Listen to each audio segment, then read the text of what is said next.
Olá, sejam bem-vindos, sejam bem-vindas, né? Antes de apresentar, eu gostaria de fazer alguns lembretes triviais, né, para quem está assistindo a gente, que vocês podem acompanhar tanto via YouTube quanto via portal, mas para quem tem aí o interesse de ter o certificado, aí precisa ser via portal. Então, às vezes tem alguma dificuldade para acertar lá no portal, né? Pode continuar assistindo para não perder o timing pelo YouTube, mas depois peço que volte para o portal, porque normalmente esse tipo de coisa é momentâneo, para poder conseguir marcar a presença lá para ser emitido o certificado. É aberto para quem quiser assistir, né? Mas quem quiser ter o certificado da palestra de hoje, precisa acessar pelo portal e clicar lá no botão de inscrição, fazer a inscrição e recolher a taxinha para poder ter o certificado depois, tá? Um outro pedido, o chat vai estar aberto para fazer perguntas, né, para o professor Felipe, que está se demonstrando aqui cada vez mais disponível para isso, né? Então, assim, fiquem à vontade para perguntar, porém, peço para não colocar dados pessoais no chat, tipo RA, né, o registro de aluno, ou o CPF, ou qualquer outro dado pessoal, tá? E continue seguindo a gente, quem não segue, siga a gente, né, o canal Claretiano TV, né, para ficar atualizado com todas as atividades, tudo que está acontecendo aqui, tá bom? Bom, passados esses informes, essa parte mais formal que a gente precisa fazer, então, mais uma vez, sejam todos bem-vindos e bem-vindas, né? E vamos dar andamento à atividade de hoje. Bom, as guerras da conquista compõem uma parte quase esquecida do ensino da história da formação do Brasil. O genocídio dos povos indígenas vem acontecendo ao longo dos últimos 5 séculos, seja por meio de massacres e extermínios, seja pela imposição de condições de vida que levem os coletivos indígenas a perecerem.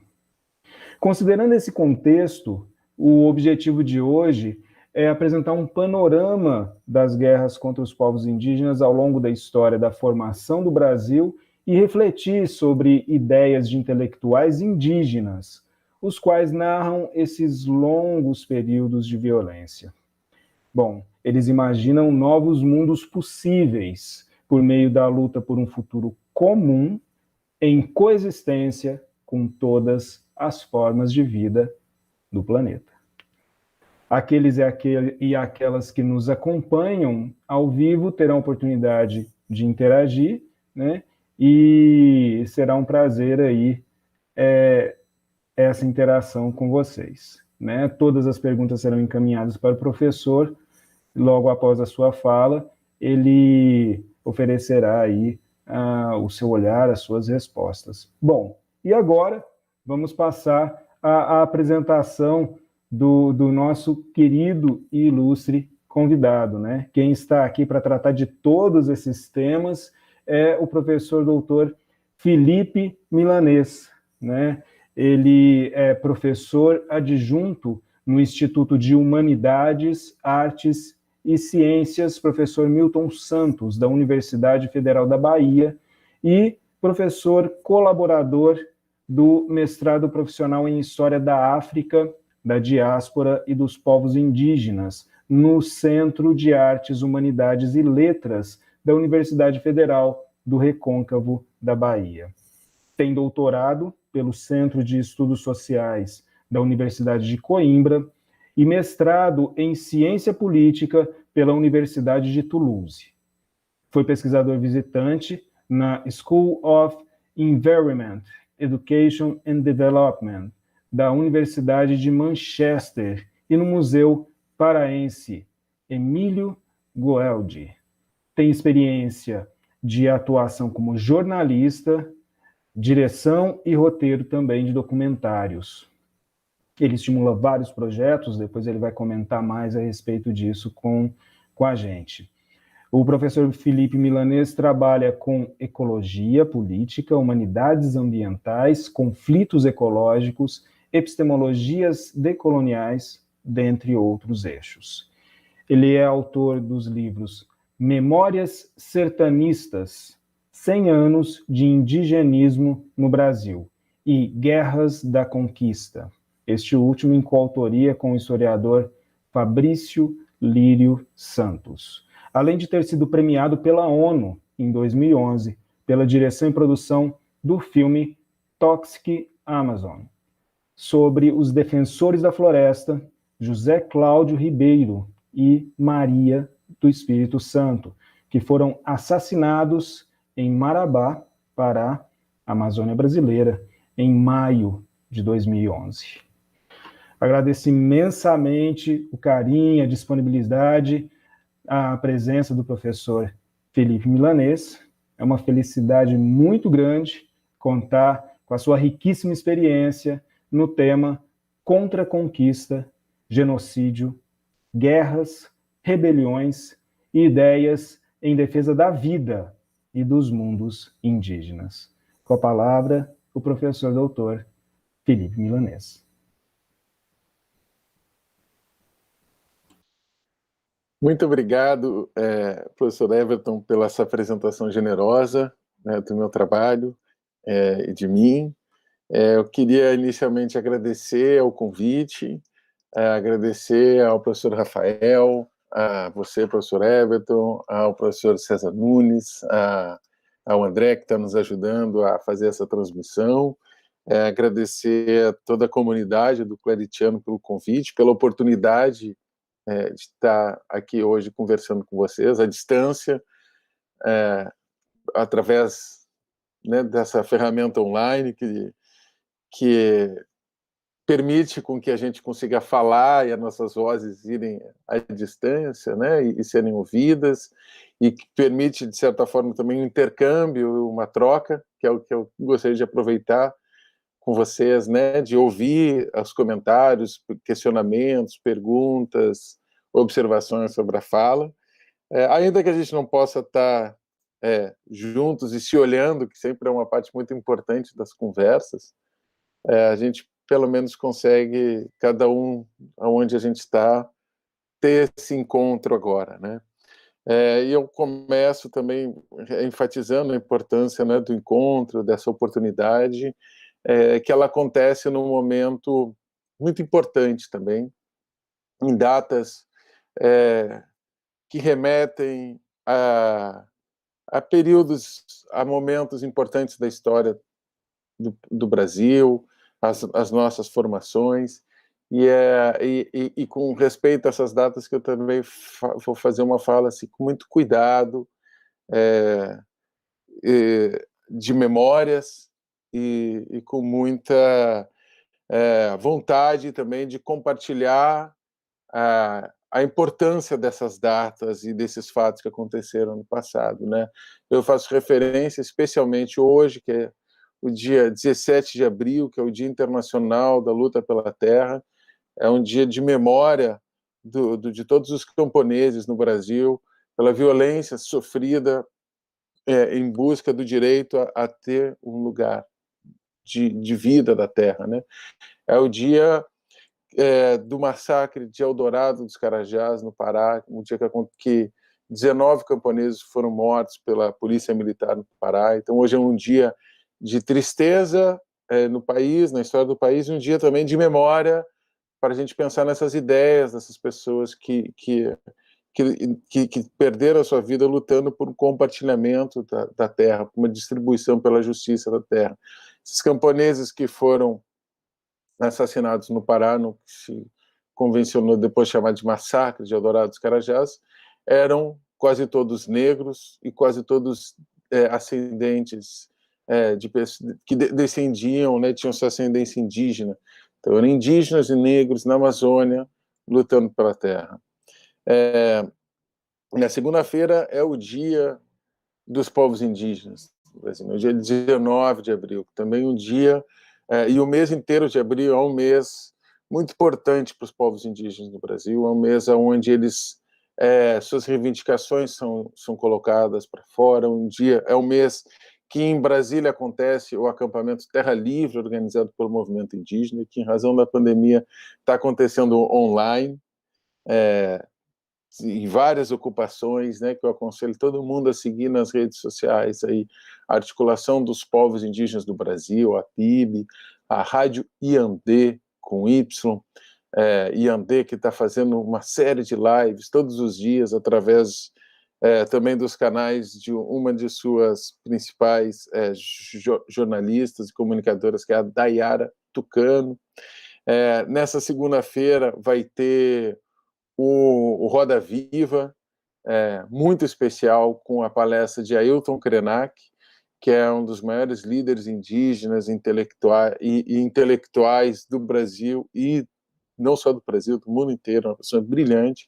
Entre as pessoas que vão entrevistar Ailton Krenak está Denilson Baniwa, que é um dos maiores artistas contemporâneos no Brasil, ele é indígena do povo Baniwa, e vai estar Renata Tupinambá, que é uma das fundadoras da Rádio Iandê. É muito bonito esse momento que a gente está vivendo nesse sentido também, né, de ver, poder ouvir os indígenas falando a partir de suas próprias visões, suas perspectivas sobre o Brasil. Eu aconselho todo mundo a ouvir e ver o que está acontecendo. Vai acontecer de forma bastante tensa essa semana, já está acontecendo. E também deixa o meu respeito e admiração pelo movimento Sem Terra, em razão dessa data tão dura do massacre de Eldorado, que hoje é um dia que está acontecendo no Pará, essas celebrações, né, de memória. Então, eu peço licença para falar nesse dia, né, em sendo uma pessoa branca, e muito interessada em pensar, em ouvir essas vozes, em discutir como que a gente pode conviver juntos no país.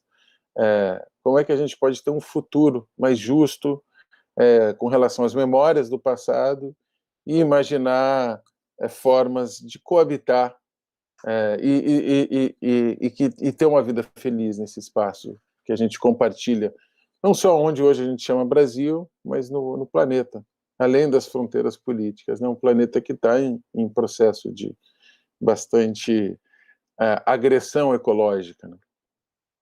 Eu trabalho com o tema da ecologia política.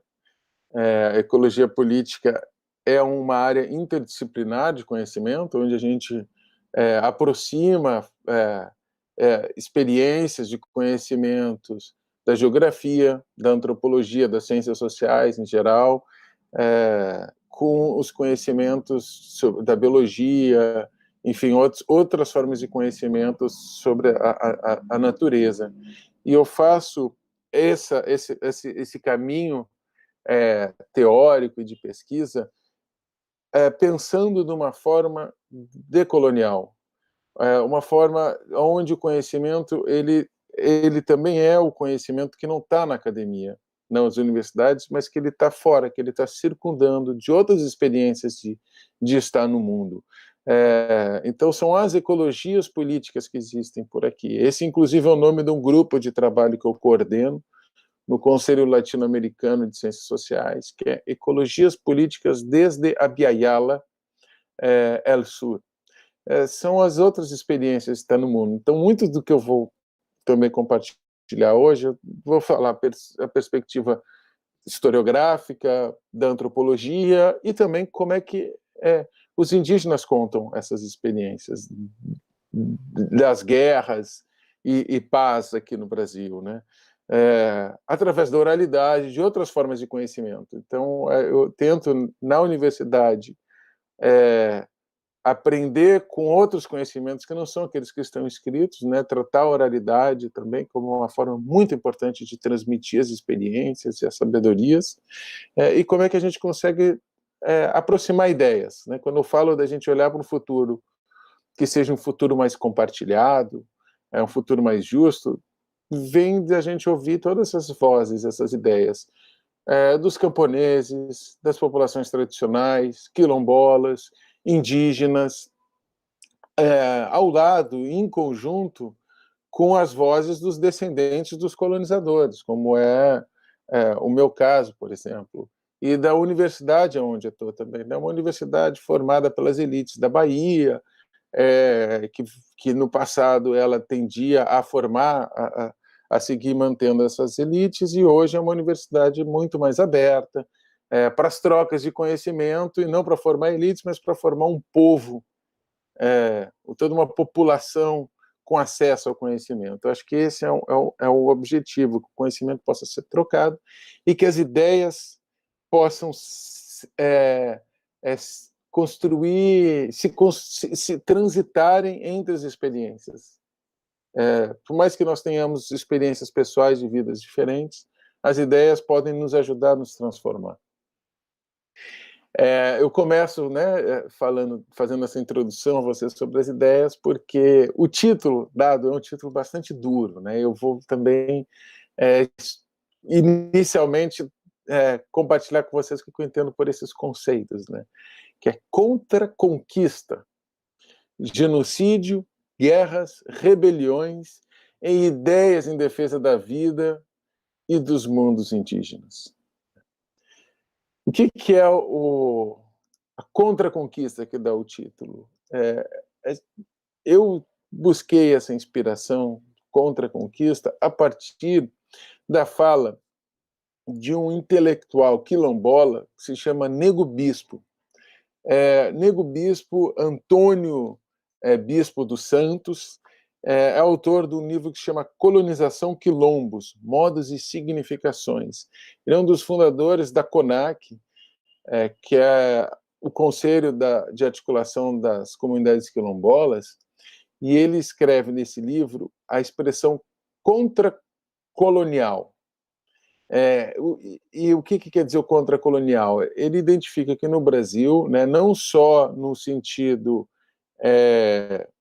material, mas no sentido das ideias, das mentalidades, existiu a colonização, que a colonização são todos os processos etnocêntricos de invasão, expropriação, etnocídio, subjugação e até de substituição de uma cultura pela outra, independentemente do território físico e geográfico que essa cultura se encontra. Isso é o que ele entende por colonial, por colonização. Está no livro do Bispo, que é de 2015, nas páginas 47 e 48. E aí o que é muito interessante, ele fala o que é contra-colonização. Por contra-colonização, ele entende todos os processos de resistência e de luta em defesa dos territórios dos povos contra-colonizadores, os símbolos, as significações e os modos de vida praticados nesses territórios.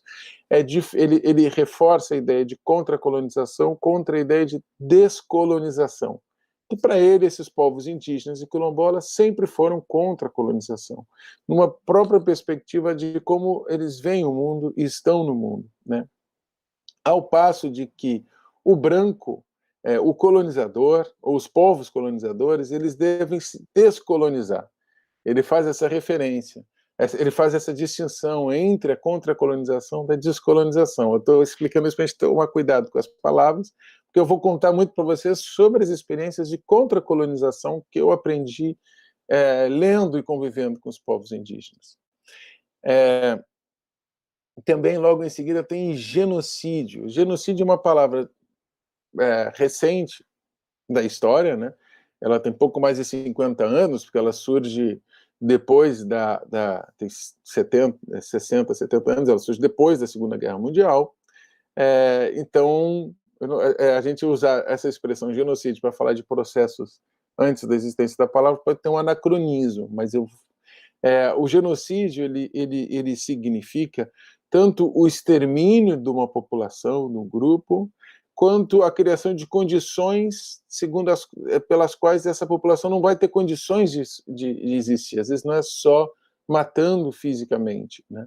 Mas o genocídio é um termo que tem uma conotação política muito forte, e eu vou fazer o uso desse termo também para fazer uma referência ao extermínio dos povos indígenas, porque ele traz uma conotação de ação contra o outro. E a gente falar do genocídio significa estar preocupado em se opor ao genocídio. E a oposição ao genocídio é o convívio das diferenças. Então, a expressão genocídio também é da Convenção contra o Genocídio da ONU e o próprio Tribunal Penal Internacional, que fica em Haia e que se organiza através do Estatuto de Roma, onde faz uso dessa expressão de genocídio. E o genocídio não é só a morte, é o extermínio, mas é também a criação de condições segundo as quais esse povo não pode se reproduzir, não pode existir.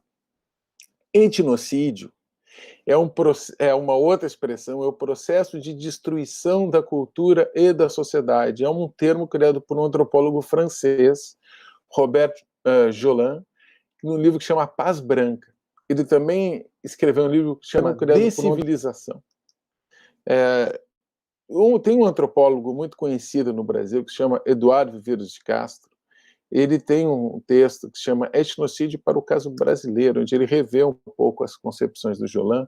Ele fala que a ação etnocida, ele define como no que concerne às minorias étnicas indígenas situadas em território nacional, a ação etnocida significa toda decisão política tomada à revelia das instâncias de formação, de consenso próprias das coletividades afetadas por tal decisão política, a qual acarrete, mediata ou imediatamente, a destruição do modo de vida das coletividades, ou então que constitua uma grave ameaça, ação com potencial etnocida, à continuidade desse modo de vida. Por guerras, eu falo das guerras, né? Também tem sentidos bastante diferentes. Guerra parece que é algo simples de entender, porque a gente imagina violência e oposições, mas, na verdade, elas têm sentido muito diferente. Né? Pode ter sentidos mais rituais, e pode ter sentido econômicos, de dominação, de conquista, e a conquista é o centro da minha fala, mais do que a colonização. A colonização, como o bispo fala, também ela é o sistema, é a organização do sistema, como que a gente vive hoje, né? De subjugação, de inferiorização. A conquista, ela parece que é um processo que não acabou. A conquista, ela quer dominar o outro e ela tem a intenção de pegar, de ter controle sobre um território. E eu acho que o momento que a gente vive hoje está muito relacionado a problemas de conquista do território indígena, a conquista dos minérios que estão no território indígena, da floresta. Não é só organizar a colonização ou a forma de dominação, mas é mais violento nesse sentido. E as guerras têm sentido diferente, como eu vou falar para vocês podem ver na série que eu vou mencionar também, que está no Netflix, né, das guerras da conquista. O que os indígenas imaginavam quando os europeus chegavam aqui por guerra era diferente do que os europeus pensavam ser guerra. Os europeus também perceberam rapidinho isso, como eu vou falar para vocês do Montanha. E rebeliões, por rebeliões, que também está no título, entendo diversas formas de revoltas e de resistências, que podem ser ou não silenciosas, mas as rebeliões, elas são as guerras contra a conquista por outros meios, e que elas continuam ainda hoje em movimentos políticos.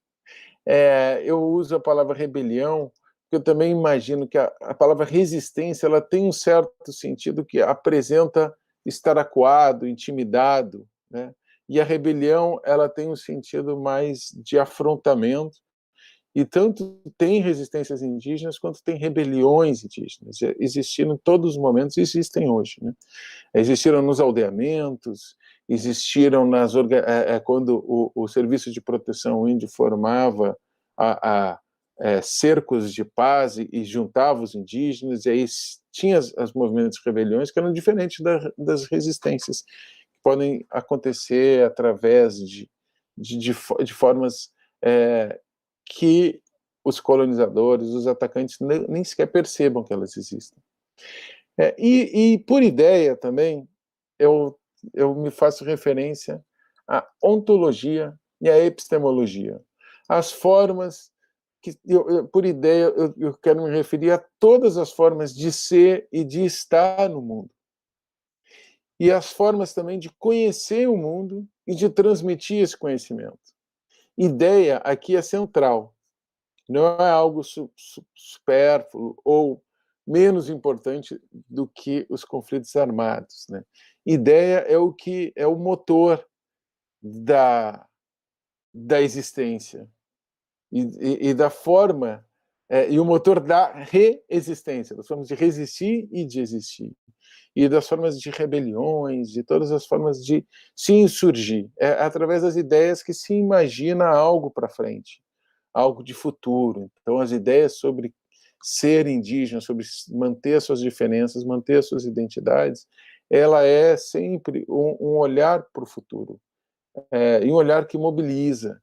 E mobiliza a forma de estar no mundo, de conversar e de interagir com e de se relacionar com o mundo, com o lugar, com os territórios. Essas são conceitos iniciais sobre a contra-conquista, genocídio, guerras, rebeliões e ideias em defesa da vida e dos mundos indígenas. Uma observação também importante sobre esse tema, né, é um tema que é tão rico, é tão atual hoje, e uma das referências que ele é tão atual também não é só pelas essas datas que eu falei inicialmente para vocês, né, o Dia Internacional da Luta pela Terra hoje e também o Dia dos Povos Indígenas na segunda-feira. Mas é muito atual essa reflexão pela relação de muita violência hoje que os povos indígenas, a população quilombola estão sendo submetidas, um processo nos últimos anos de muito sofrimento, um sofrimento desproporcional diante do sofrimento que toda a população brasileira em geral está sofrendo por conta da pandemia, né? Alguns estão sofrendo mais e de forma desproporcional e injusta por questões históricas. Mas também é muito atual, porque nos últimos 20, 30 anos, muita coisa mudou com relação ao plano das ideias e do conhecimento. A partir dos anos 70 e dos anos 80, tem um movimento de muita transformação da historiografia. A história muda. Como fazer história, como contar história, como pesquisar a história. E muda muito no Brasil. Ela começa a mudar no mundo inteiro, começa a mudar na Inglaterra, quando se tenta ver a Inglaterra pelos historiadores como Thompson, Hobsbawm, eles também vão pesquisar a história da Inglaterra, que não seja só a história oficial, mas a história dos camponeses, dos trabalhadores, a história de uma forma mais ampla. Aqui no Brasil tem um movimento muito grande para contar a história do país, que não seja só das fontes oficiais, mas sejam mais fontes. Então, a história da escravidão, a história da luta contra a escravidão, pelos negros, pelas populações escravizadas. Então, tem muitas pesquisas que surgem revendo a história do Brasil, muito além do que já estava posto, como por Gilberto Freire, Sérgio Buarque de Holanda, esses principais historiadores, né, no século passado, mas passar a se ver o que acontecia dentro da senzala, o que acontecia nas florestas, quais as formas e de como as populações que tinham sido subjugadas, dominadas, elas influenciaram na colonização também. Elas influenciaram resistindo e protagonizaram a construção da ideia das suas liberdades e da justiça. É um movimento muito grande que acontece na historiografia, narrando a luta e a resistência contra a escravidão pelas próprias populações escravizadas. Tem um historiador aqui na UFBA que se chama João José Reis, tem um livro maravilhoso sobre rebeliões escravas no Brasil. Rebeliões Escravas no Brasil é o título do livro, mas ele fala da revolta dos malês, ele narra como é que os escravizados estavam se insurgindo, e esse movimento também acontece na historiografia. Então, tem um historiador que faleceu há poucos anos atrás, ele era um grande professor da Unicamp, que era o João Manuel Monteiro. Tem um livro dele que se chama Negros da Terra, onde ele conta a história de São Paulo, da história de São Paulo a partir da escravidão indígena também, a partir da violência contra os Tupiniquim, os Tupinambá, os Guaranis. E como a escravidão foi muito mais fundamental na formação da colônia do que se sabia. E como é que os indígenas resistiram muito. Esse é um livro muito inspirador para mim. Eu presto uma homenagem a João Manuel Monteiro. Aconselho que todo mundo puder ler, que leia o livro. Tem passagens bastante atuais para entender hoje. E surge, mas começa a se desenvolver muito uma nova historiografia também sobre a história indígena e do indigenismo. Tem um livro da professora Manuela Carneiro, organizado pela professora Manuela Carneiro da Cunha. A professora Manuela Carneiro da Cunha é antropóloga, foi professora muitos anos da USP e da Universidade de Chicago, e o livro se chama História dos Povos Indígenas no Brasil. Esse movimento que aproximou a história da antropologia e, mais recentemente, da arqueologia, que está mostrando como era intensa a vida no país, né? Há 1000 anos atrás, há 5.000 anos atrás, alguns momentos de muita efervescência cultural que existiu aqui antes da expansão europeia e da invasão. E nos últimos 10 anos, o movimento que é mais inspirador ainda de ideias intelectuais, que é a entrada de pessoas indígenas na universidade. E como que os estudantes indígenas trazem suas visões, suas perspectivas, outros conhecimentos para dialogar, criticar, avançar e repensar o que estava sendo escrito na história e na antropologia. Tem muitos trabalhos novos, teses de doutorado, de autores indígenas. Eu compartilhei uma lista, né, com o André, com o Everton, depois vocês podem ver uma bibliografia, bastante coisa, e junto com essa entrada na universidade, essas críticas, esse diálogo das ideias que acontece nas universidades no Brasil, que acompanha também a expansão das universidades por todo o país, né, muitas universidades novas no Nordeste e na Amazônia, programas de pós-graduação sendo construído com as pessoas que estão lá, se produziu muito conhecimento novo, e isso enriqueceu muito o que a gente sabia. Então, não é só que o que a gente aprendeu no colégio sobre a história do Brasil muitas vezes está errado, e nos colocou perspectivas erradas de mundo, mas é que, além de estar errado, é que também se sabe muita coisa nova. A gente também vai ter que repensar muito, né, a produção de materiais didáticos. O mestrado onde eu trabalho na Universidade Federal do Recôncavo da Bahia, ele é focado em produção de materiais didáticos, né, sobre a história negra, indígena, da diáspora. Então é um momento muito bonito, muito positivo nesse sentido, da gente ter muito acesso a ideias que estão circulando, né? Como eu falei que na segunda-feira tem esse Roda Viva do Ailton Krenak, que vai ser imperdível, né? Nessa segunda-feira, Roda Viva especial, quem vai falar é o Ailton Krenak, que é um dos maiores intelectuais do país. Ele vai ser entrevistado pelo Denilson Baniwa, um dos maiores artistas contemporâneos, e pela Renata Tupinambá, 2 pessoas indígenas, entre uma bancada de pessoas não indígenas também. E junto com esse movimento literário, digamos assim, né, das pesquisas, também vem muito cinema indígena, vem muita arte indígena. A arte indígena contemporânea teve uma exposição na Pinacoteca de São Paulo, do final do ano passado até março. Ela foi profundamente afetada pela pandemia, mas ela existiu, mas trazia obras e artistas indígenas contemporâneos. Eu tenho muitas ideias novas circulando, e que elas mexem com a gente, elas fazem com que a gente deva olhar para o passado mais uma vez com relação ao que a gente aprendeu antes, né, nas nossas experiências de vida. Mas é bastante atual a gente ficar olhando para a história. E olhar para o passado para nos ajudar a nos entendermos hoje, como é que a gente está hoje e para onde é que a gente vai. Quem que nós somos, que sujeitos que nós somos nesse mundo, nessas coletividades que existem, como é que a gente pode se portar para olhar para o futuro. Vocês percebem que é necessário ter todo esse arcabouço de conceitos, de ideias, de experiências para a gente tratar de um tema que é um tema muito triste, é um tema muito violento. Muitas pessoas foram assassinadas brutalmente na formação desse país. Há uma expressão do Ailton Krenak que diz que o Brasil é um país construído sobre um cemitério. Se a gente vai tratar do cemitério, se a gente vai tratar de sofrimento, nós precisamos ser muito cuidadosos, porque isso atinge as pessoas que são descendentes daqueles que foram assassinados, que sofreram, que foram escravizados. Então, preciso falar com muito respeito e preciso encontrar pontos em comum. Onde é que a gente se encontra nesse país tão desigual também? E é daí que eu falo.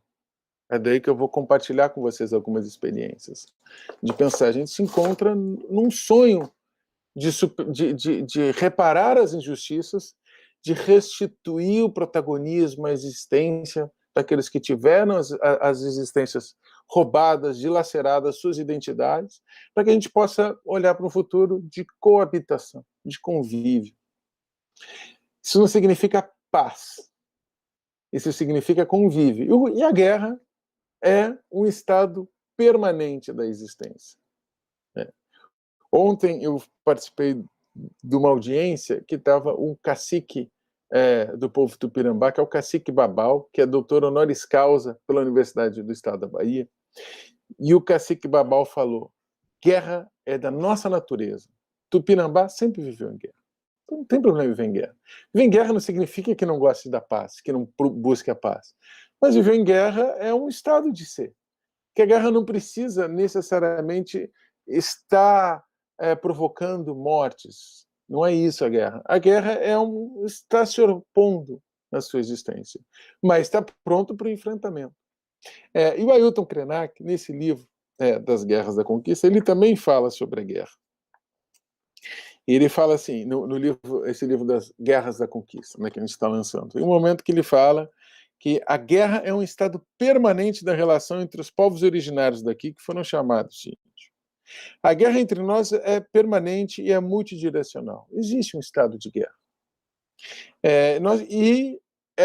Esse estado de guerra, ele sofre uma interferência profunda da invasão, que é talvez um sentido originário da ideia de violência, que é a violência que inferioriza o outro, que tira a humanidade do outro. É uma violência muito mais brutal, né? Porque os indígenas em guerra, eles reconhecem os inimigos e adoram até os inimigos, e têm cuidado em manter os inimigos. Inimigo não é um grande problema. O problema é quando se decide exterminar os inimigos.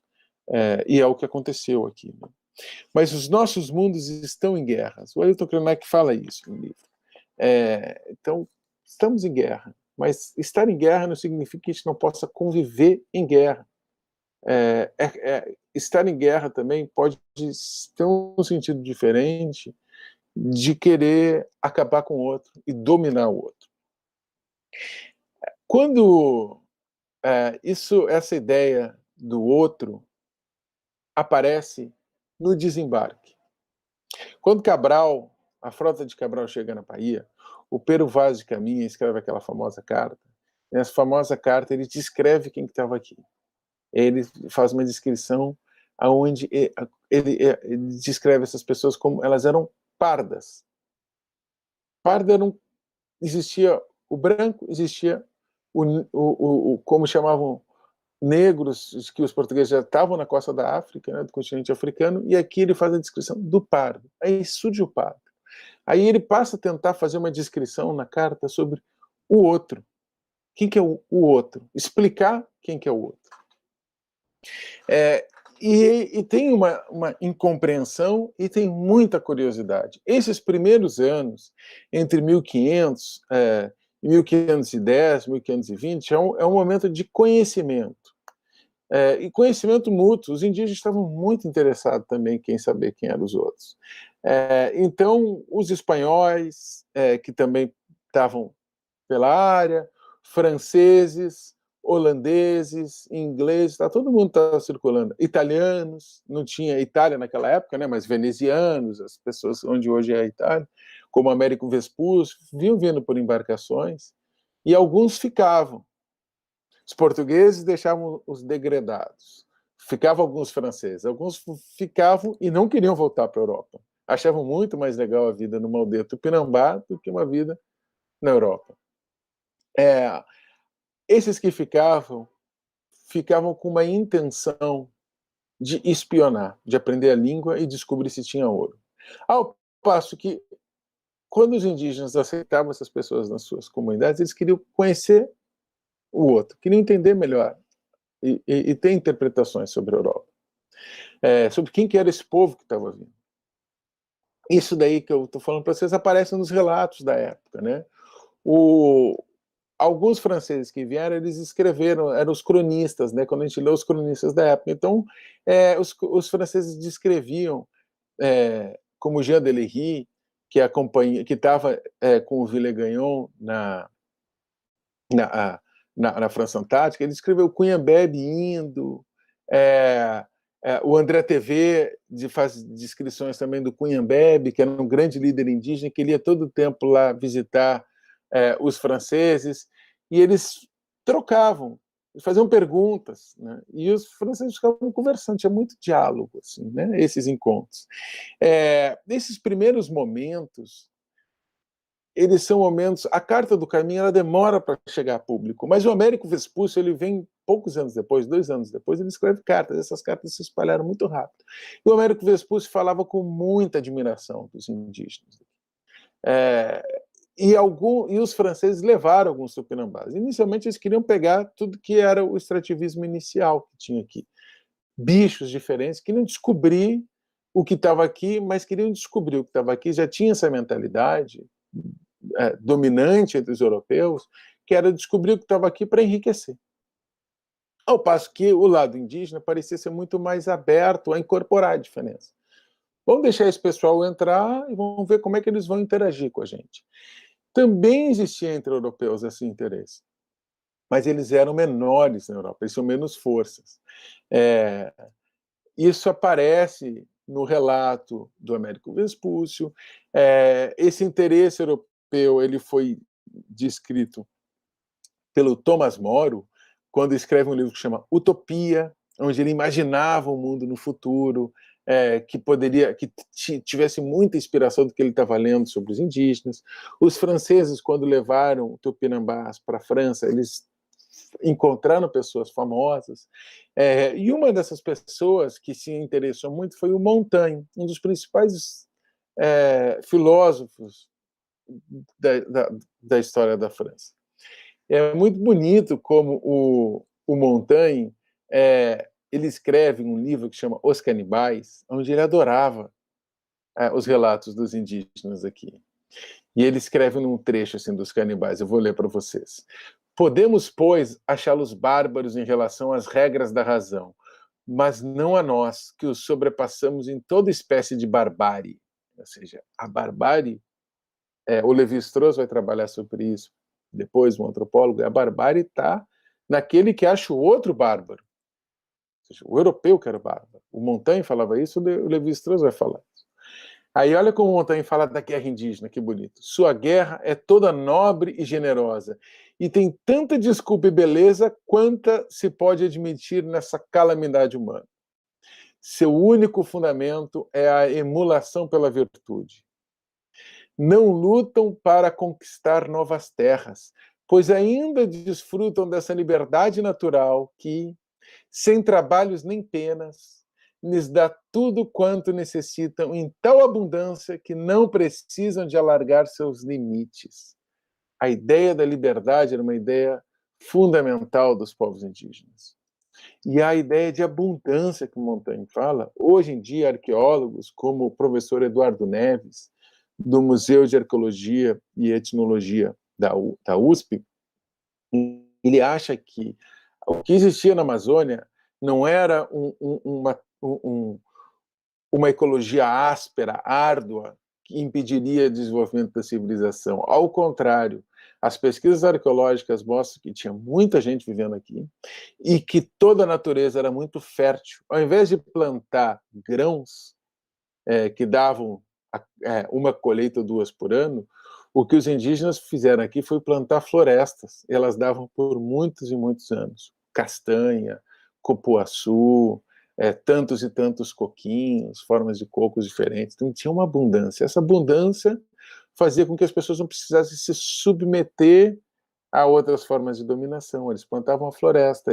Ele pensa, esse arqueólogo, junto com um outro autor francês, né, também do século XVI, que é o Etienne de la Boétie, que ele escreve um discurso contra a servidão voluntária. Por que na Europa estava se construindo sistemas de poder muito autoritários, monarquias absolutistas e a servidão? Por que as pessoas aceitavam servir? Eles pensavam isso na Europa porque eles se inspiraram vendo os indígenas que não aceitavam servir, como Montaigne falou, mas eles tinham muito apreço pela liberdade. E não lutam para conquistar novas terras. Segue o Montaigne, encontram-se ainda nesse estado feliz de não desejar senão o que as suas necessidades naturais reclamam. O que for além disso, para eles, é supérfluo. É o que precisa. Geralmente, entre os da mesma idade, chamam-se irmãos. Filhos, os mais novos, e os velhos consideram-se pais de todos. Veja que bonito que era as relações de família, como Montaigne vê entre os indígenas.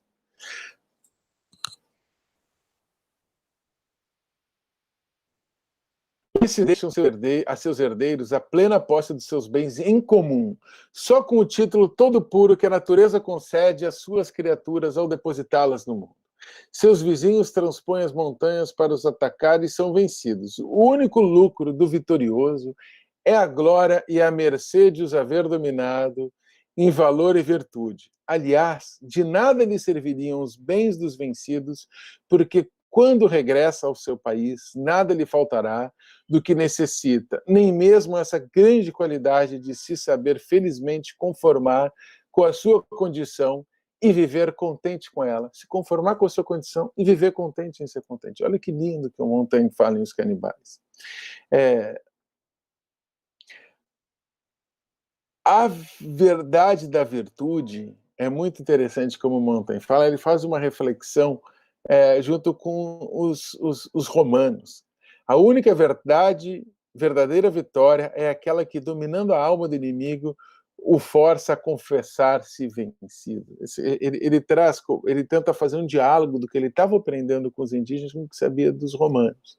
Que essa é uma expressão de Claudiano, que é victoria nulla est, quae confessus animo quoque subjuga hostes. Ou seja, já vinha se percebendo que o interesse da guerra aqui era diferente daquele interesse da guerra lá. Nos primeiros 50 anos da história do Brasil, da colônia, aliás, né, ou dessa invenção do Brasil, né, que o Brasil ele começa a ser invadido, ele começa a se inventar. E não há um marco inicial, o Brasil começa em 1500.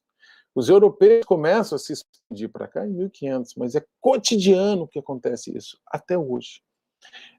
Quando começa a ter as definições das primeiras capitanias, a Fundação de São Vicente, começa a se tentar expandir um sistema de ocupação, os portugueses estavam com medo de perder essas posses que eles achavam que eram deles, porque os espanhóis já tinham encontrado com os astecas e já tinham atravessado através da América Central para o Pacífico e chegado e conhecido o Império Inca, e viram que tinham ouro, que tinham bens, eles queriam dominar esses bens, já estavam grandes guerras acontecendo, junto com grandes guerras civis desses impérios. Aqui na costa brasileira, eles ainda não estavam entendendo, os portugueses, como é que iriam se relacionar com um povo, com povos que viviam aqui, que a maioria falava a língua tupi na costa, mas tinham outros que falavam outras línguas, sobretudo G. Como que eles achavam que não estavam organizados, não tem lei, não tem rei, não tem fé, ou a fé, depois eles foram descobrir outra fé. Decidiram montar as capitanias. Aí o rei fez um acordo com pessoas ricas em Portugal para elas virem explorar aqui. A ideia de guerra em Portugal era uma ideia muito violenta. Era uma ideia de conquista, que é quando Portugal conquista parte da Península Ibérica. Eles vão chamar de reconquista posteriormente, mas o que existiu foi que um povo passou a dominar territórios que eram ocupados há mais de 700 anos por sultões, por mouros, e que tinham um sistema de ocupação que convivia. Ninguém precisava ter religião ou sangue do dominador, do rei, no caso, né? Mas quando os portugueses começam a conquistar dos sultanatos Portugal e depois a Espanha, passa assim a impor a necessidade de seguir a mesma religião e ter o mesmo sangue. Começa na própria Europa o genocídio dos judeus, dos muçulmanos e das mulheres também, com a queima das mulheres nas praças, por pensar diferente, por ter outra fé diferente. Não só antes bastava pagar imposto. É assim que os portugueses chegam aqui, já tendo esse processo de violência entre Portugal e entre Espanha na própria Península Ibérica e tentam classificar e dominar as populações que estavam aqui. Eles vêm com a ideia de dominar, de escravizar quem estava aqui e montar engenhos, que eles já vinham expandindo engenhos pelas ilhas dos Açores, já havia uma fronteira de commodities, não passo a mão assim, expandindo pelo mundo, sabe? Eu estava ampliando uma fronteira de mercadoria. Ocupar novos lugares, produzir cana para vender e para enriquecer. Chega aqui, eles tentam fazer um pouco com o pau-brasil e depois eles vão tentar colocar com a cana. Todas as tentativas das capitanias hereditárias, elas naufragam. Os indígenas, a partir do momento que eles percebem que os portugueses estavam vindo para ficar e para dominá-los, a resistência é imediata. Queimam os engenhos, em alguns casos matam os donatários, como é o que aconteceu aqui na Bahia, e seguem várias formas de resistência. É em 1549 que a metrópole, que Lisboa já se repensa, né? Que Portugal pensa, a gente vai ter que ter uma estratégia mais sofisticada de dominação, eles começam a planejar uma ocupação perene, eles criam aí um governo geral aqui. E isso intensifica as guerras também, porque eles já tinham uma presença francesa, e eles decidem ocupar. A partir desse momento, a chegada se torna muito mais violenta. Mas é com o terceiro governador-geral, Mendes Sá, que essa guerra se torna uma guerra de maiores proporções, muito violenta, de muito extermínio. E elas começam também a ser celebradas como guerras de dominação. Os jesuítas que vieram no início com o objetivo de converter as almas, já tinham bulas papais que diziam que os indígenas tinham alma, que eram gente, através da resistência indígena contra a dominação e a escravidão dos capitães e do início do governo geral, eles também resistiram e mataram quem eles viam que eram os inimigos. Foi assim que os caetés mataram todos os ocupantes de um naufrágio na costa entre Alagoas e Sergipe hoje, e entre os mortos tidos como inimigo estava o bispo Sardinho. Isso enfureceu os jesuítas, que também passaram a andar mais ainda ao lado. Isso se tornou uma praxe ao longo das décadas subsequentes, mas depois muda, né, com Vieira e com a resistência jesuíta ao lado dos indígenas, mas até de celebrar essas mortes.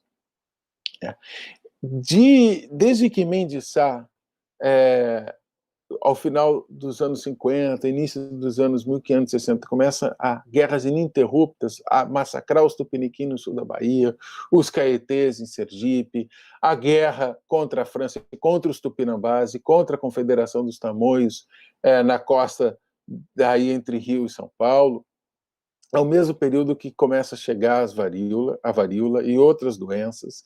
E quando a metrópole decide construir, a coroa decide construir aldeamentos, reunir os indígenas nesses aldeamentos, e isso se torna um lugar de proliferação de doenças. numa epidemia de varíola aqui em Salvador, em 1962, Anchieta descreve mais de 30 mil mortos. É uma cifra parecida com também morreu em São Vicente. 30 mil mortos significava uma infinidade de pessoas mortas. Imagina 30 mil mortos em um ano para a população da época. O que seria parecido com hoje? E é importante essa reflexão, né, porque a gente está diante de 370 mil brasileiros que morreram já pela pandemia, essa tragédia do coronavírus. Ao contrário de tentar ter uma certa compaixão na época, talvez até como hoje, o que o governador da época fez foi aproveitar das epidemias para massacrar mais ainda e dominar os indígenas. Então, o avanço das pestes vinha junto do avanço militar.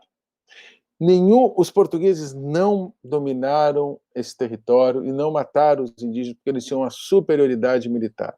Isso não existiu, isso é um mito. O que aconteceu aqui foram estratégias de dominação, de conquista, e o grande fator de desequilíbrio dessas forças foram as doenças.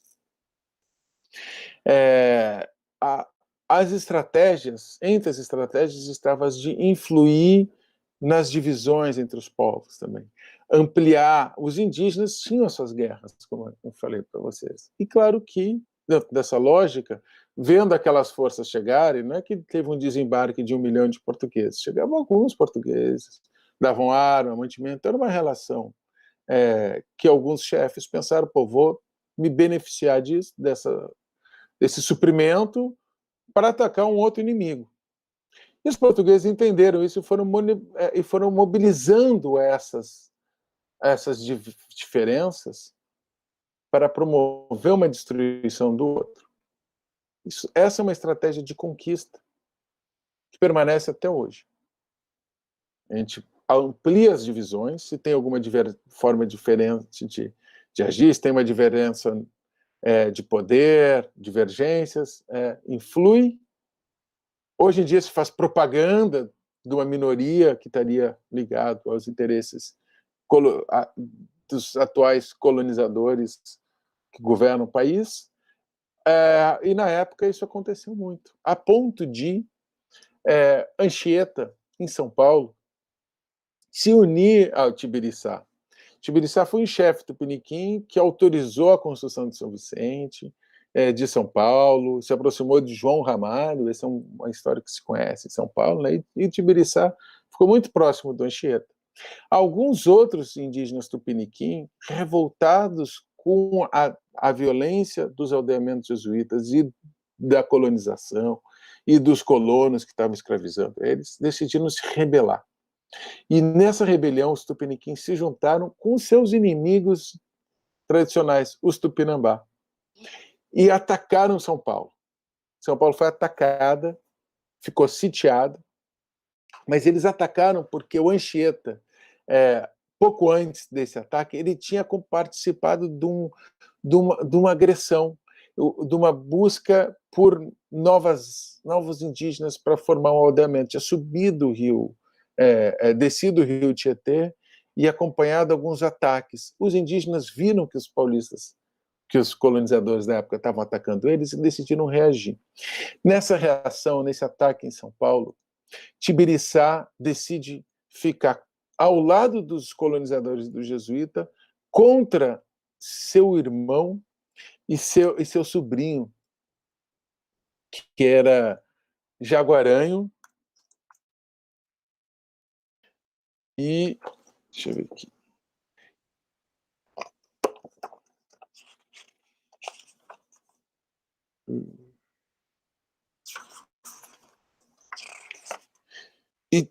Tibiriçá e Piquerobi. O Piquerobi era irmão de Tibiriçá e Jaguaranha era sobrinho. Os dois são mortos pelo próprio irmão em 1562, quando fizeram esse cerco, quando os Tupiniquins, junto dos Tupinambá, fizeram um cerco em São Paulo. a violência da colonização ela promovia essas disputas. Dessa conquista que acontece na Guanabara, em São Paulo, aqui na Bahia, elas vão seguindo as guerras de conquista por todo o litoral. É posterior à vitória contra os Tamoios, a Confederação dos Tamoios, e contra a vitória dos Tupinambás, Tupiniquim, na Bahia, que os portugueses conseguem força para atacar os Potiguara, entre a Paraíba até o Ceará. E eles seguem em guerras que vão durar mais de 2 décadas, mais de 25 anos, contra um grande exército potiguara.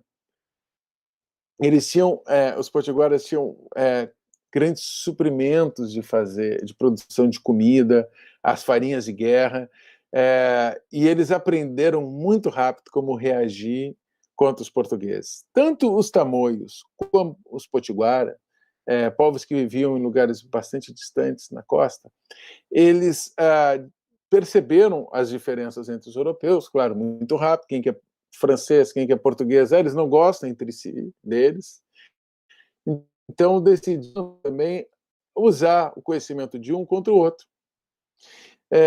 Então, os potiguara, assim que os portugueses construíram um forte na Paraíba, os potiguara aprenderam com os franceses uma técnica melhor de atacar forte do que fosse no enfrentamento, como eles fariam com uma aldeia, de queimar pimenta para jogar gases, fumaça tóxica, ou tentar jogar fogo, já que a construção é de pedra. Os franceses, dialogando com os potiguara, construíram umas estratégias de cortar suprimentos para o forte. E os potiguara foram aprendendo essas técnicas com ingleses, com franceses, para enfrentar o estilo de guerra da Europa e resistir. Ao mesmo tempo que os europeus também ficavam tentando conhecer os inimigos para ver como guerrear de uma forma melhor, digamos assim, mais efetiva. Depois da conquista dos potiguara, que é em 1599, que os portugueses vão conseguir seguir para lutar em São Luís, que também tinha uma ocupação com os portugueses, francesa, aliada com os tupinambás. Eles já vão, conforme eles iam vencendo uma guerra, eles usavam os vencidos, obrigavam os vencidos a lutar ao lado dos vencedores contra os outros povos. Assim que o Zorobabé, que era um grande líder potiguara, vai lutar contra os aimorés no sul da Bahia. Eles mobilizavam essa vontade guerreira para, já com uma intenção de produzir já com uma ideia de ver os índios como um outro, para destruir o máximo de pessoas indígenas aqui. Eu passo que os indígenas, naquele momento, tiveram uma dificuldade de entender essa estratégia colonial, porque eles estavam aqui. Os portugueses vinham vindo de fora, então eles tinham uma visão mais geral. E usaram essa visão mais geral, geográfica, ao invés de ser em proveito do compartilhamento de trocas de experiências, usaram isso para dominar. As ideias foram um fator importante de dominação. E eles foram seguindo toda a costa. Vamos pensar num passeio geográfico, né? Sai da Paraíba, sobe a costa do Nordeste, domina o Ceará, chega em São Luís, guerras violentas em São Luís, depois de São Luís vai para Belém, sobe o rio Amazonas, ao mesmo tempo que no sul estavam descendo o rio Tietê, os bandeirantes se atacando. 1600, o século XVII eram guerras ininterruptas. E pelo sertão do Nordeste também, até que essas guerras vinham sempre junto da varíola, do sarampo e de outras doenças, vinham provocando extermínio, até que foi despovoando um território. O território que era cheio de gente, cheio de vida, foi despovoado. Esse é, provavelmente, a maior quantidade de mortes, o maior genocídio que se tem notícia de toda a história da humanidade.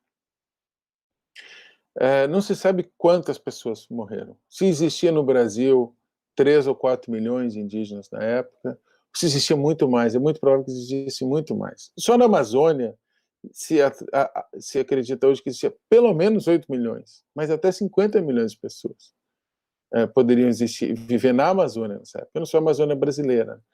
E por todo o resto da costa, é provável que o Brasil tivesse mais de 10 milhões de pessoas, né? Essa é a população atual de Portugal. Portugal inteiro tinha 1 milhão de pessoas, né? Ou seja, a população que era muito grande. Eram mais de 1.000 povos que existiam na costa. Do século XVI, as guerras continuam ao século XVII. Os anos 1700 também são guerras ininterruptas, se atacando missões. As guerras guaraníticas, Sepete Araju, que tem um grito que hoje mobiliza o movimento indígena nas missões no sul do Brasil. Essa terra tem dono. A Juricaba, 1720, 1730, resiste com os Manaô em Manaus. Ele passa a fazer trocas com os holandeses para ter mais bens e armas, para resistir aos ataques dos portugueses. Ele resiste, convoca várias aldeias para lutar contra os portugueses, já tinha uma ideia de autonomia frente aos invasores, tinha uma ideia que compartilhava juntando as aldeias e as chefias para fazer grandes agrupamentos de guerreiros para resistir às milícias de Portugal, vindo junto com mamelucos, com indígenas já subjugados e com violentos conquistadores. Essas guerras na Amazônia, que são muito intensas em 1730, em 1750, com a guerra contra os Mura, depois segue a guerra contra os Munduruku até o final do século XVIII, 1790, quando os Mundurukus são pacificados. É um período onde Portugal também passava por muita transformação. Quando tem o terremoto em Lisboa, a Europa vivia suas guerras internas. No século XVI, muita violência religiosa. Quando a gente pensa que os franceses estavam lutando contra os portugueses aqui, não era o Estado francês. O Estado francês era católico, vinham muitos protestantes franceses para cá. Na França, internamente, os católicos estavam massacrando os protestantes. Havia muitas guerras religiosas na Europa. Essas guerras também influenciavam nas guerras aqui.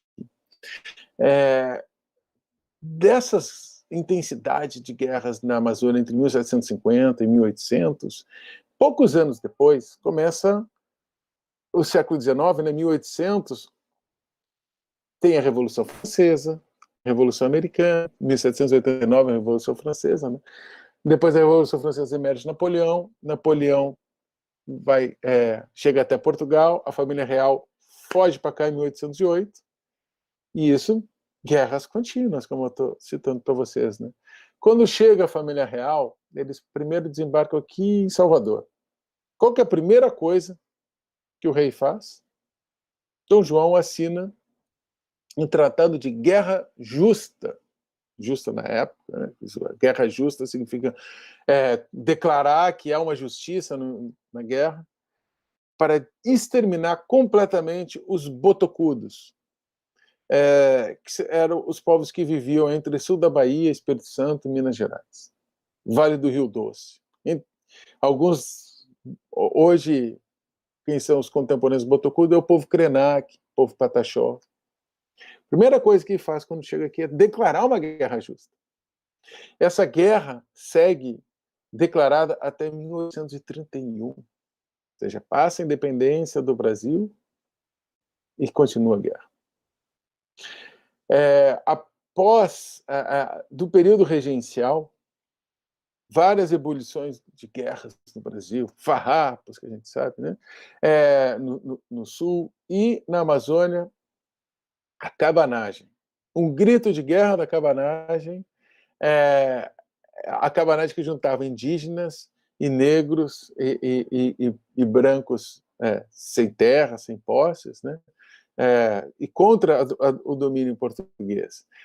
Mas um dos heróis que os gritos de guerra era a Juricaba, que tinha sido o herói do levante dos Manaus antes, quase um século antes, né, em 1730.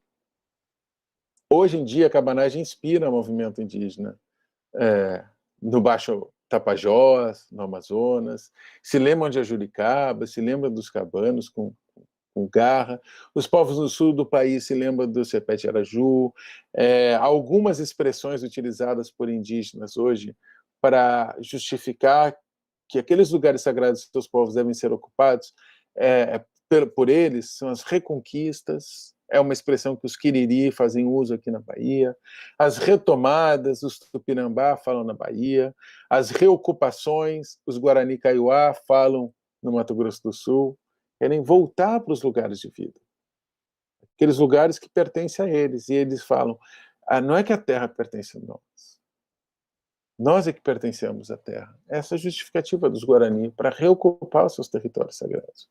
Essas ideias indígenas de ter um lugar e de se contrapor à ocupação invasora, ela sempre existiu. Eu falei para vocês dos diálogos, eu vou, para finalizar, trazer um desses diálogos muito bonito, que o André TV recolheu, não, desculpa, o Jean Delery recolheu, e que aqui que ele parece bastante com um indígena, um dos mais sábios pajés, xamãs, lideranças no Brasil hoje, que chama Davi Copenaua.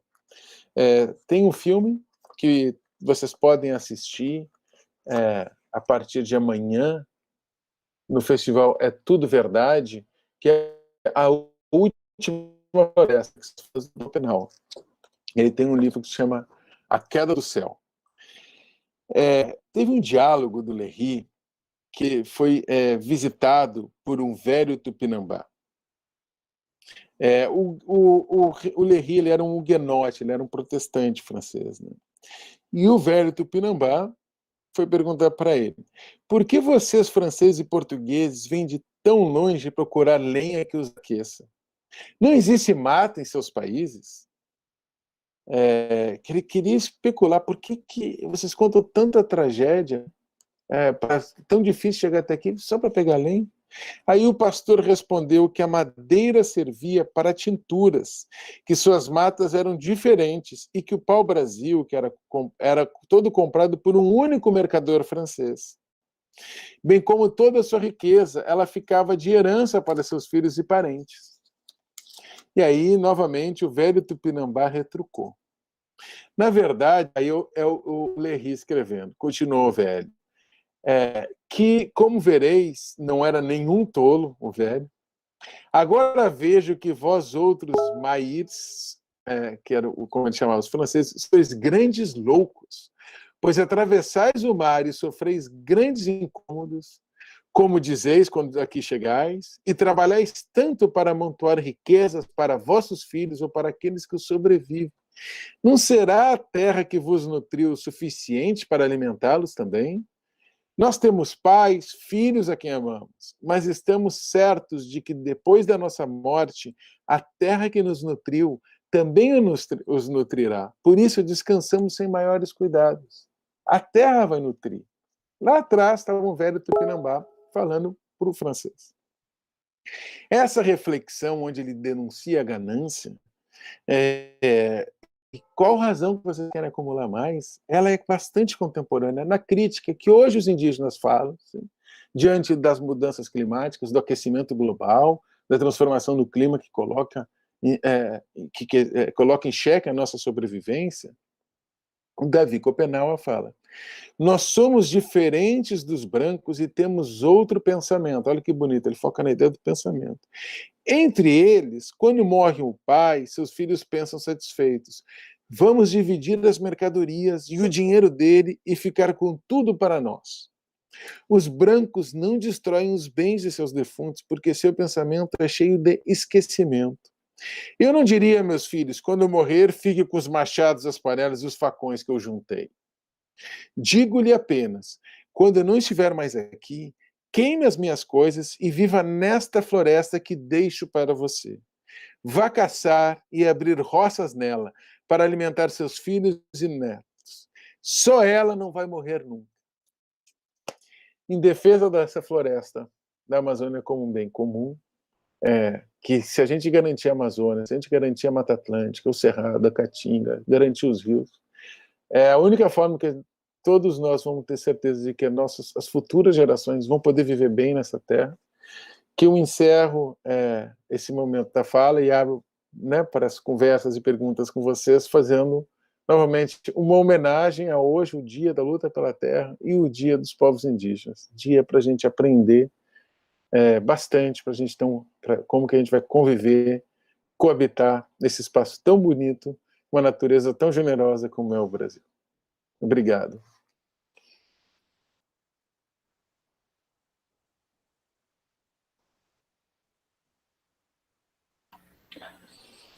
Muito bem, professor. Nossa, essa foi de tirar o fôlego. Olha, eu anotei aqui, houveram muitas participações, né, pelo chat, houveram muitos insights, né, o pessoal foi comentando aqui alguns insights, o que vinha passando pela cabeça deles, e eu fiz algumas anotações, vou repassar para o professor comentar, só que são muitas, né? Então já peço para o pessoal que está assistindo que eu não, me perdoe, porque eu não vou conseguir fazer justiça a todas, né? E as pessoas postaram várias vezes, né? Porque foram tendo insights e foram falando isso, é aquilo, acho que isso também, outros discordando, então foi se estabelecendo aqui uma sinergia muito interessante de reflexão sobre o Brasil, né? E sobre a nossa situação como um todo, e especialmente a questão indígena, né? Então, aqui, o André Quintino Pimenta, que é do curso de filosofia, né? Ele diz que, primeiro, ele enfatiza que é uma honra estar aqui, bebendo dessa fonte viva de conhecimento, muito bons esclarecimentos, ressaltou aqui a importância da fala sobre genocídio e etnocídio, e uma fala dele, né, que ele destacou: guerra é nosso modo de ser, é um enfrentamento, que foi uma coisa que chamou atenção para ele.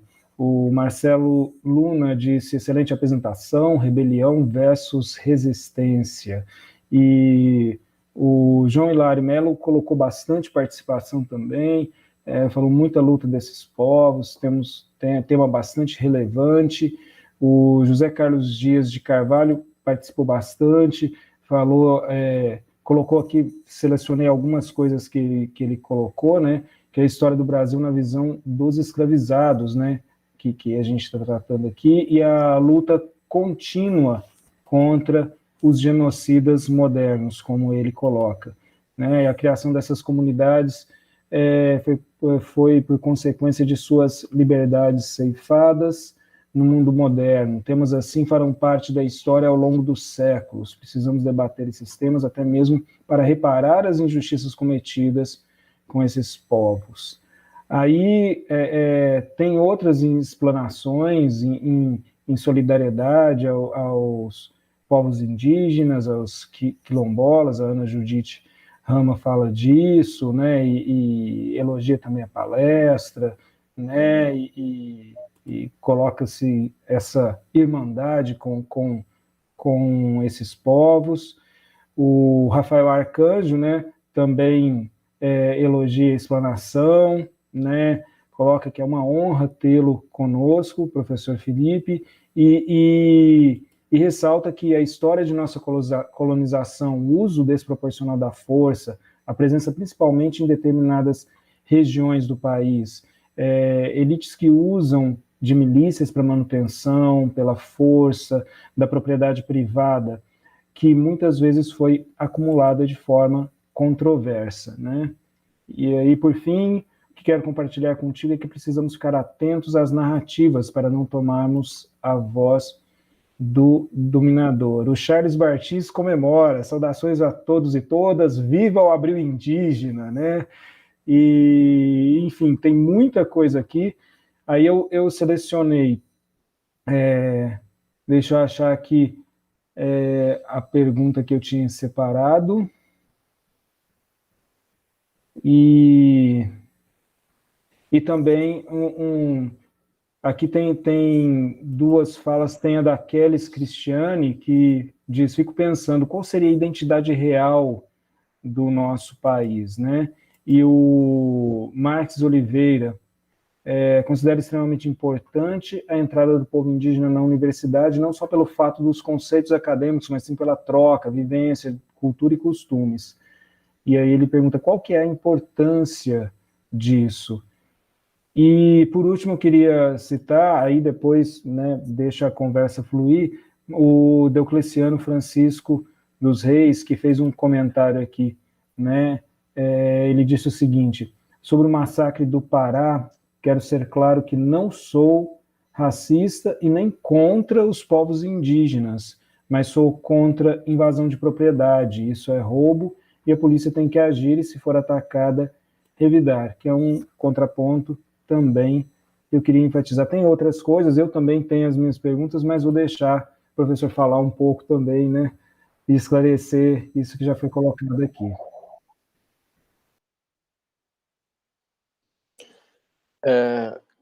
Que excelentes comentários, né? Me motiva muito ouvir, pensar que essa fala, como que essa fala ressoa também, né? Nas experiências e nas ideias de cada um. Eu acho que a, a, a ideia dessa provocação, assim, muito mais do que narrar uma história pronta, ela é compartilhar experiências e interesses, né, para que vocês sigam pesquisando e descobrindo e se revendo, né? Eu acho que esse é um momento muito importante para todos nós nos revermos também, né?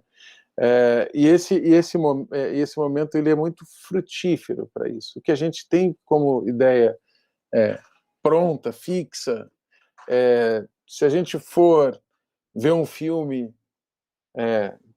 de autoria indígena, tem uma cineasta aqui na Bahia, que é a Olinda Pataxó, né, Olinda Tupinambá, Olinda Iauar Tupinambá, ela vive na terra indígena do povo Pataxó Ranranran. Ela fez um filme tão bonito agora na pandemia, que se chama Equilíbrio. Ele pode ser visto no site umoutrocel.ufpa.br, ufba.br. E é uma mensagem dessa entidade encantada para o mundo, assim, sabe? E quando a gente vê, a gente passa a entender diferente as coisas, né? Eu acho que isso é importante, a gente está aberto para não afirmar a nossa opinião como algo de concreto, mas como a gente está fluindo na experiência, estão aprendendo, né? E esse é um momento muito rico para isso, né? Eu convido todo mundo a ver o Roda Viva com Ailton Krenak nessa segunda-feira. Eu duvido que vocês vão sair pensando igual vocês estavam antes. Isso é muito positivo, acho que a gente não tem que ter medo de mudar e de se rever. É nesse sentido que a ideia da identidade do país, né? Qual que pode ser as identidades, né? Primeiro, que é um país que tem muitas identidades, mas que pode nos identificar como o Brasil. Eu acho que é muito importante imaginar como se lembrar de um dos grandes pensadores da história do Brasil, que é Darcy Ribeiro. O ano que vem completa 100 anos do nascimento do Darcy, centenário do Darcy. O Darcy tem um livro que chama O Povo Brasileiro. O Darcy era uma pessoa muito entusiasmada com o Brasil. Eu acho que isso é bonito, é importante, né? Eu contei para vocês que era uma história muito dura. A gente sai dela e pergunta, e para onde, né? Eu coloco essa questão de como é que a gente vai coabitar.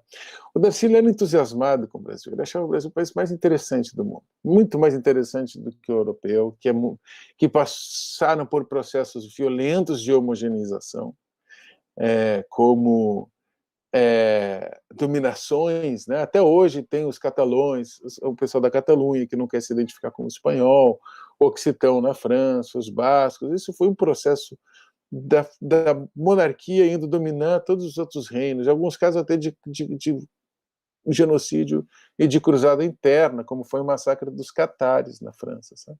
Mas assim, a Europa se homogeneizou de uma forma muito violenta. E o Darcy olhava as diferenças aqui com muitos bons olhos, porque a diferença é criativa. A gente tem que aprender com a diferença. Ailton Krenak tem um livro que é O Eterno Retorno do Encontro. Ele pensa sobre 1500. Por que até hoje, a gente, no cotidiano, a gente não consegue se encontrar? Encontrar nas experiências. Eu contei para vocês como muitos europeus se entusiasmaram quando eles conheceram mais aqui a realidade indígena. A carta do Américo Vespúcio, os escritos de Montaigne, Thomas More, Etienne Laboissy, eles vão influenciar o Rousseau, o Locke, vão influenciar Locke a pensar a liberdade, vão influenciar o Rousseau a pensar num contrato geral de convívio, no estado de natureza. Eles vão influenciar a Constituição. A ideia de Constituição não é uma invenção europeia. A ideia de Constituição é uma invenção que surge aqui. Confederação e Constituição surgiram nos Estados Unidos, a partir do que os ingleses viram como que os indígenas da Confederação Iroquesa se organizavam. Eles tinham mais ou menos uma constituição muito simples, que era organizar as falas e as representações. Foi assim que eles imaginaram nos Estados Unidos. Não tinha isso na Europa. Na Europa tinha o rei manda, obedece, senão é fogueira ou guilhotina. Foi aqui que eles perceberam. Olha como a gente pode... Essa ideia dos indígenas, ela pode ser melhorar a vida de outras pessoas, essas trocas. Né? O Darcy era muito entusiasmado com como a diferença pode ser produtiva no Brasil, e talvez essa possa ser uma identidade com que faça que a gente compartilhe, sabendo quem que é descendente dos colonizadores, né? quem que veio roubar a terra aqui, né? Inventar Tordesilhas, quando já tinha gente vivendo aqui, passaram um risco. Aí depois passar riscos de cortes, assim, né, horizontais, para dizer aqui é propriedade de hereditária, de capitanias hereditárias, ou de sesmaria, começar a passar traços na terra e autoconclamar a propriedade, de ver as possibilidades de encontros, de convívios, de usos comuns da terra, né? Entre as diferentes formas de agriculturas, né? Ver isso mais fluido. E o Darcy, ele é muito bonito, o Darcy ele fala muito disso. Eu acho que eu tenho muita alegria de ter nascido no Brasil, ter tido o privilégio de morar fora e sempre retornar para cá, cada vez com mais interesse em aprender aqui. A questão é aonde que a gente está aprendendo. Quais experiências que são mais bonitas daqui? Eu vim descobrindo na vida que as experiências mais enriquecedoras são as mais diferentes, que me ajudam a imaginar o mundo. Hoje, a arte cumpre muito esse papel. A arte do Denilson Baniwa, um artista indígena, é tão bonito. Ele é muito crítico ao agronegócio, porque isso atinge muitos povos indígenas. Ele é muito crítico à destruição ecológica, porque isso atinge. E ele é muito crítico contra o apagamento da memória da luta, da vida, das ideias daqueles indígenas que foram assassinados. Ele fez uma obra muito bonita esses dias, e que toca a gente, a arte faz que a gente, nos afeta para provocar sentimento. Que essa é a realidade que o Denilson vive. Então, aí eu vou pensar a partir do que o Denilson está produzindo com arte. Né? O Darcy, eu acho e uma das questões fundamentais, né, que eu acho que muitos conservadores falam muito sobre a liberdade. E como que é que os indígenas imaginam a liberdade? Como que a gente poderia se despir das visões que são coladas na gente e pensar o que era liberdade? Eu citei para vocês, né, a guerra que é declarada contra os botocudos, em 1808. Eles seguem em guerras até hoje. Os Krenak tiveram o rio, que para nós é um rio, o Rio Doce, para nós não indígenas, é um rio. Para eles não é um rio como um acúmulo de água corrente e que, enfim, possa ser usado na agricultura ou para pesca. É um avô, conta história, eles têm relação. Isso de uma forma muito verdadeira, da forma como eu falei para vocês, de ser, de estar, de produzir relações com o mundo. Né? Mas eles passaram a ser objetos depois de serem caçados por uma verdadeira barbárie que o Darcy descreve, sabe? Era uma selvageria o que acontecia com os botocudos, os Krenak, 1890, a 1920, 1940, sendo caçados. O Darcy conta uma rebelião que aconteceu dentro de um aldeamento capuchinho, que aconteceu em 1893, a sublevação. Por isso que eu falo para você também a rebelião, não é defender a rebelião, é identificar que algumas formas eram resistentes, mas eram mais violentas para enfrentar uma violência que era imposta. Aí a rebelião. Cito Darcy Ribeiro, no livro de 1870, que ele é relançado, que é Os Índios e a Civilização. Ele tentou investigar o extermínio entre 1900 e 1950, mais ou menos. Foi encomendado para a Unesco. A Unesco encomendou para o Darcy, encomendou para diversos intelectuais no Brasil, Florestan Fernandes também, o Roger Bastide. O Brasil era colocado como um modelo de democracia racial no mundo. E o mundo, devastado pela guerra, vamos aprender com o Brasil. O que eles mostraram é que democracia racial não existe. Que existia que era muita violência contra indígenas e muita violência contra os negros. E se não se falasse dessa violência, não ia ter como ter o estímulo que o Darcy tinha para imaginar um povo brasileiro. Né? Então, ele faz o estudo contra os indígenas, da violência contra os indígenas. Ele diz, aqui é uma tragédia o que acontece com os índios no Brasil. Eles são caçados ou eles são tentativas de etnocídio. Ou é genocídio ou etnocídio. Ou eles são mortos, expulsos, ou então se tenta tirar as suas identidades, as suas formas de ser o mundo. Desindianizá-los, a expressão que o Darcy usa. Mas olha que bonito, que forte, ele contando uma rebelião dos Krenak, os capuchinhos, em 1893, depois de 20 anos de catequese, quando a missão parecia mais próspera, especialmente para os civilizados que estavam instalados nela, que constituíam, então, os principais produtores de mantimentos na região. Quem produzia comida era a missão, aonde dominavam os indígenas, botavam os indígenas para trabalhar. As causas da revolta nunca foram bem esclarecidas. Os documentos missionários falam principalmente da índole falsa, indócil e má de suas ovelhas indígenas. Tudo indica ter contribuído para esse resultado a prática de segregar as crianças indígenas, pois um dos propósitos dos revoltosos era recuperar suas crianças.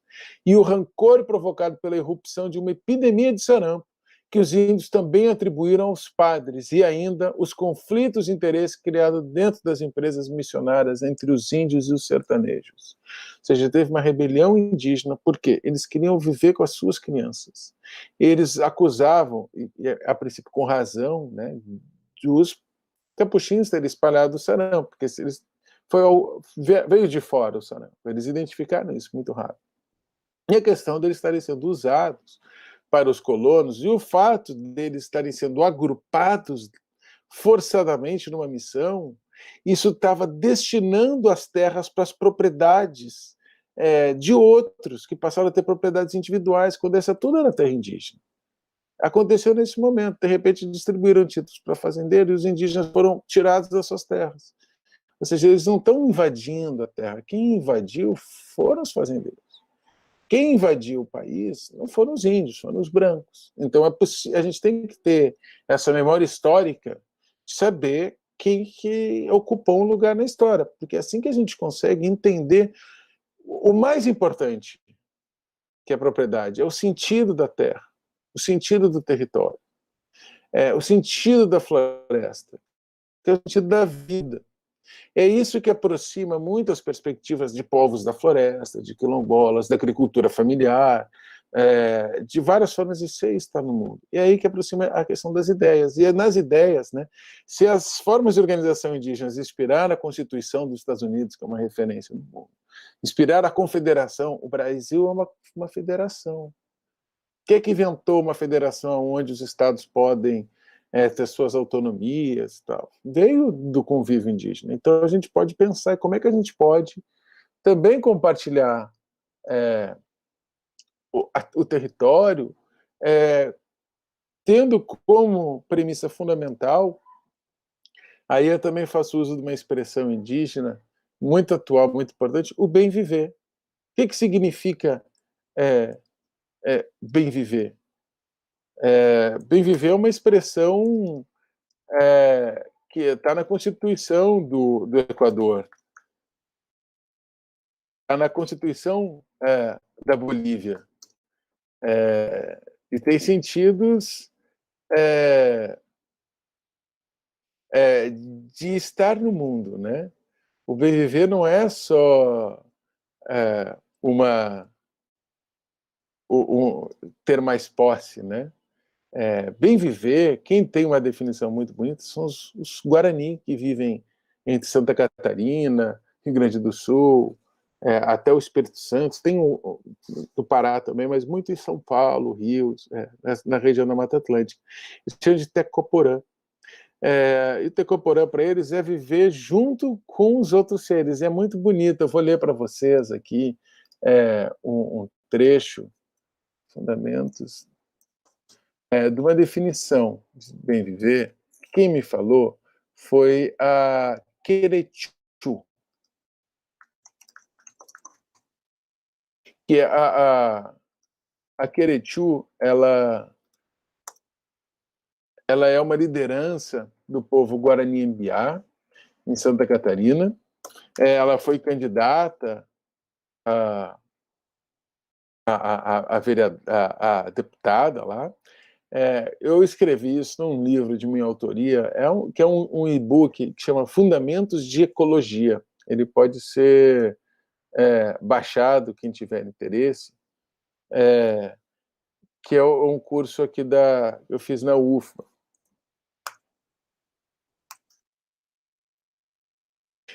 Eu perguntei para Cacica Querechu, o que é bem viver? Bem viver, resposta da Querechu. Bem viver, ele é tudo para nós, povos indígenas, o povo Guarani, que é o meu povo. Representa a vida. Não só a minha vida, olha que bonito isso, mas a vida de todos. Tecoporã, traduzindo para o português, quer dizer bem viver. Tecoporã é uma expressão guarani, ela toma cuidado de fazer a tradução. Mas antes do tecó, a gente tem a vida. Tecó é o lugar da vida, né? A vida é o ar que a gente respira, a água que a gente bebe, a terra, o que a gente depende para viver. E é também de onde surge a vida. Ecó é vida e tecó é corpo com vida. Então, o meu corpo físico chama tecó, porque ele é um corpo com vida. E tecorá é o ambiente da vida, o espaço da vida.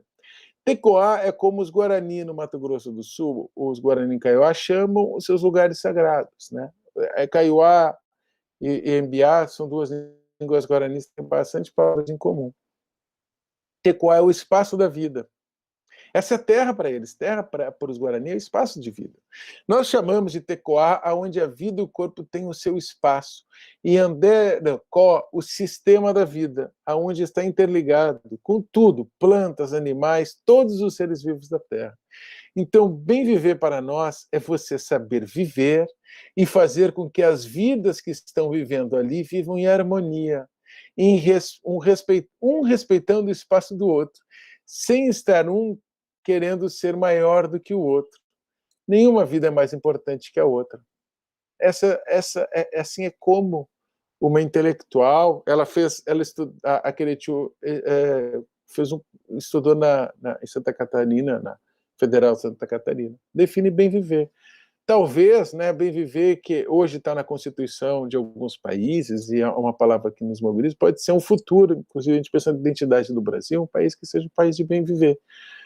Onde a diversidade de pessoas, né, quilombolas, indígenas, várias descendências de lugares diferentes da Europa, da Ásia, enfim, pessoas que chegaram aqui ou traficadas, ou por vontade de ter uma vida melhor, sem pedir licença para quem já estava aqui, né, mas possa se compartilhar com uma ideia comum, que é uma ideia de viver respeitando a vida do outro. Novamente, né, volto a trazer para vocês as ideias indígenas como mobilizadoras, não de uma luta, de uma guerra contra o branco. O que a gente sempre percebeu muito nas lutas indígenas é uma guerra comum, por poder coabitar. conviver. Não sei se eu fiz um comentário com vocês inspirado nessas ótimas perguntas e observações que vocês fizeram, né? Me provocando reflexões. E compartilho e devolvendo mais reflexões, sem dar uma resposta, né? Mas mobilizando pensamentos. Foi ótimo, professor Felipe, foi excepcional, e todas as suas reflexões são inspiradoras, e eu só gostaria de tomar a liberdade de fazer um comentário, porque essa coisa do bem viver, né, eu fico colocando isso em confronto com aquela noção do bom vivant, que é o sujeito que não faz nada, que é indolente, e como que essas coisas podem ter, e eu acredito que se confundiram em muitos momentos com essa defesa, vamos bem viver, você está querendo ser um bom vivant? Né? Como que isso se confunde e se coloca num plano de julgamento e de incompreensão, em que as falas que poderiam se agregar, né, elas começam a se dissuadir uma da outra e serem desagregadoras, né? E aí o que é bom para todos se torna vergonhoso. E o sacrifício parece que é o único meio para alcançar o objetivo, enquanto que a vida compartilhada, que se faz num esforço conjunto para o conjunto, fica parecendo algo que nem entra em discussão, nem entra como possibilidade, né, nesse confronto cultural. Então, essa explanação do bem viver, eu achei que foi assim, magnífica para ver num detalhe que é linguístico, mas que traduz a forma de entender a vida e de caminhar dentro dessa vida, e traduz muito bem esse confronto de orientações e tudo mais. Foi maravilhoso. Houveram muitos mais comentários aqui, agora já não dá tempo. Assim, estou vendo, estão colocando aqui mais comentários ainda. Agora nosso tempo já está se esgotando, depois a gente pode passar para o professor. E assim, muitos elogios e muita gente agradecendo a oportunidade de ter contato com esse conteúdo, pedindo mais. Eu já coloquei o link do documentário que você fez, que está no YouTube, né, sobre a Amazônia e tal, e também coloquei o link que você tinha me passado sobre aquele projeto Um Outro Céu, né, para o pessoal poder acessar. Então, assim, como a gente está caminhando aí para o final da nossa programação, gostaria de pedir que você fizesse mais algumas indicações valiosas para que a gente pudesse acessar e se informar mais, que isso é uma ânsia presente em todos os que estão aqui te acompanhando, né? Para a gente se familiarizar cada vez mais com a discussão do ponto de vista do indígena, né? Porque há muitos pontos de vista que a gente não consegue acessar ou acessa pouco, né? E o ponto de vista do indígena, com certeza, e dos indígenas, porque é uma pluralidade muito grande, né? É um deles. Muito obrigado, professor. Eu queria muito receber os comentários e ler com muita atenção o que as pessoas acharam, né? Eu gostaria que a gente pudesse interagir mais as trocas, né? É tão importante esse momento de falas e de escutas. Eu acho que a maior homenagem que a gente pode fazer aos indígenas hoje, diante também das nossas limitações na pandemia, todo mundo tem que estar em casa, né? Quem puder, com muito cuidado, vamos ler, ver e ouvir, né? Então eu aconselho vocês a procurarem na internet a Rádio Iandê, com Y, e escutar cantos, músicas maravilhosas indígenas. Procurem o site da TVE Bahia, a TVE daqui da Bahia, que vai ter uma programação fenomenal de cinema indígena, de filmes de autoria indígena, alguns que nós daqui na universidade apoiamos para que eles viessem a acontecer a partir do dia 19. Vai ter o Roda Viva com Ailton Krenak nessa segunda-feira, imperdível. Leiam autorias indígenas, tem uma bibliografia muito extensa, e alguns lugares podem também... e alguns trabalhos eles são sobre regiões específicas. Por exemplo, no caso do Mato Grosso do Sul, tem a tese do Tonico Benites, no Museu Nacional, pode ser baixado.